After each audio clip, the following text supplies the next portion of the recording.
ब्रह्मांड एवं उसकी उत्पत्ति। योगिक शास्त्र के अनुसार ब्रह्मांड क्या है, ब्रह्मांड किन कारक तत्व से बना है, यह ब्रह्मांड के कारक तत्व कौन कौन से हैं, इसके बारे में जब अध्ययन चयन किया जाता है तब हमें ब्रह्मांड के जो जो लक्षण हैं वह ज्ञात होते हैं। योगिक दार्शनिकता के अनुसार ब्रह्मांड एक अत्यंत आवश्यकभावी विषय है जिसे हमें अध्ययन करना चाहिए और आज हम इसी के बारे में चर्चा करेंगे। ब्रह्मांड के बारे में समझने से पहले ब्रह्मांड के शब्द का अर्थ हम सबसे पहले समझने का प्रयास करेंगे। ब्रह्म इस शब्द से ब्रह्मांड की उत्पत्ति हुई है। ब्रह्म मतलब नित्य विस्तारशील, नित्य जिसका विस्तार हो रहा है, जिसका विकास हो रहा है और जो नित्य अपने में कई करोड़ों जीव को स्थान ही दे रहा है, उसे हम ब्रह्मांड कह सकते हैं। मतलब योगिकता के अनुसार अगर हम ब्रह्मांड की व्याख्या करें तो एक अनंत सागर, एक अनंत ऊर्जा, एक अनंतत्व के प्रति नित्य आकर्षित होती रहती है ऐसी एक संरचना जो नित्य अनंत आकाश में विराजित है।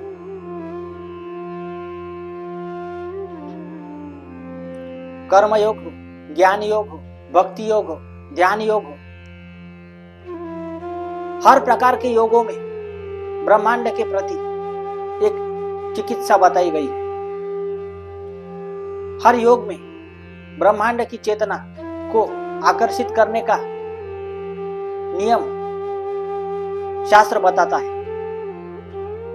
मतलब ब्रह्मांड अपने में कई करोड़ों ऐसे शास्त्र है जो अपने में उसने ग्रहण किए हैं, जिसमें गति के नियम हो, ध्यान के नियम हो, स्थिति के नियम हो, आकर्षण के नियम हो, गुरुत्वाकर्षण के नियम हो, ऐसे कई नियम हैं जिनको समेटे हुए ब्रह्मांड अपनी गति, अपनी ऊर्जा नित्य रूप से प्रवाहित करता रहता है। खासकर पाश्चिमात्य देशों में इस ब्रह्मांड के प्रति एक उत्सुकता बनी रहती है कि इस ब्रह्मांड में क्या है, इस ब्रह्मांड के बाहर भी एक दुनिया है क्या, इसके बारे में संशोधन होता रहता है। परंतु भारत के जो प्राचीन ऋषि मुनि थे वे एक आयाम से दूसरे आयाम तक जाने में सक्षम थे, एक ब्रह्मांड से दूसरे ब्रह्मांड में जाने में सक्षम थे। समानांतर ब्रह्मांड में वो समय से परे प्रवास करते थे, ऐसा प्राचीन ग्रंथों में उल्लेख मिलता है। इसी ब्रह्मांड के बारे में कई ऐसी बातें हैं, कई ऐसी अनगिनत कथाएं हैं जो हमें प्राचीन पुराणों में मिलती है, जो एक स्तर से दूसरे स्तर में जाने के काबिल चेतना को बनाती है।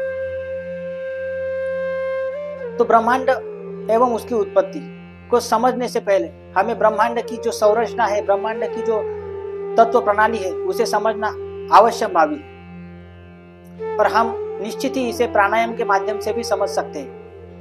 प्राणायाम मतलब एक ऐसा आयाम जो प्राण के आयाम में स्थित है। मतलब प्राण की एक ऐसी ऊर्जा है जिस ऊर्जा को हम अगर बंदिस्त कर ले अपने भीतर, उस बंदिस्त ऊर्जा को हम अगर उजागर कर ले श्वास के माध्यम से, तो हम हर चीज को प्रत्यक्ष रूप से जानने का सौभाग्य प्राप्त कर सकते हैं। तो हम ब्रह्मांड की उत्पत्ति किन 3 लक्षणों से हुई है, इसके बारे में हम आज चर्चा करेंगे। पहला लक्षण है शाश्वतता, दूसरा लक्षण है अर्जितता, तीसरा लक्षण है विसर्जितता। पहले लक्षण के बारे में हम आज चर्चा करेंगे शाश्वतता, जिसमें शाश्वत ही सत्य माना गया है, जिसे पंचेंद्रियों का स्तर भी हम कह सकते हैं। पंचेंद्रियों के स्तर के ऐसे अनुभव जो जड़त्व से संबंधित है, स्थिरता इसका गुण है। अगर उदाहरण दिया जाए तो योगी लोग जो थे तो वे अपने छठी इंद्रिय का इस्तेमाल परम चेतना को अवस्था में परिवर्तित करने के लिए करते थे, जिसे कुटस्थ भी कहा जाता है, ऐसा पुराणों में उल्लेख मिलता है। दूसरा लक्षण है अर्जितता। अर्जिता मतलब अर्जन करना, अर्जन करना मतलब सृष्टि का सृजन करना, जिसमें रूप, गंध, दृश्य, स्वर, स्पर्श आदि गुण समाविष्ट है, जिसमें रूप, गंध, दृश्य, स्पर्श, स्वर आदि गुण समाविष्ट है, जो नित्य सृजनता से संबंधित है। मतलब जो चित्त जो है उसका हर पल विकास होना चाहिए, उसका हर पल विकसनशील वो मार्ग में जाना चाहिए। ऐसी व्याख्या जिस अर्जितता इस लक्षण में दी गई है, यह ब्रह्म तत्व के समीप सबसे महत्वपूर्ण लक्षण माना गया है। तीसरा लक्षण है विसर्जितता, यानी अर्पण करना। किसी भी चीज को हमें अर्पण करना ही है, ऐसी व्याख्या जिसमें दी गई है वह है विसर्जितता। मतलब इस सृष्टि में जो जो जन्मा है उसका मृत्यु अटल है, और अटल मृत्यु ही शाश्वत सत्य माना जाता है। ऐसी व्याख्या यह विसर्जितता यह लक्षण करता है। अर्थात काल का प्रभाव इस तत्व का सबसे अहम गुण माना गया है। मतलब शाश्वतता, अर्जितता, विसर्जितता, यह तीन गुण ब्रह्मांड की उत्पत्ति के लक्षण माने गए। यानी ब्रह्मांड के स्तर पर जो चेतना विराजित है वह पंचमहाभूत की ही प्रेरणा है। यानी ब्रह्मांड के स्तर पर जो चेतना विराजित है वह पंचमहाभूत की ही प्रेरणा है। अग्नि हो, वायु हो, जल हो, आकाश हो, पृथ्वी हो, जो आदिम रूप से पंचमहाभूत की ही उत्पत्ति है। ब्रह्मांड एक अनंत सागर है, एक अनंत ऊर्जा है, एक अनंत तत्व के प्रति नित्य आकर्षित होती रहती एक संरचना है। मतलब ब्रह्मांड को हम जिस आयाम से देखेंगे, जिस आयाम से समझने का प्रयास करेंगे, हम उतने ही उसके अध्ययन में गूढ़ चले जाएंगे।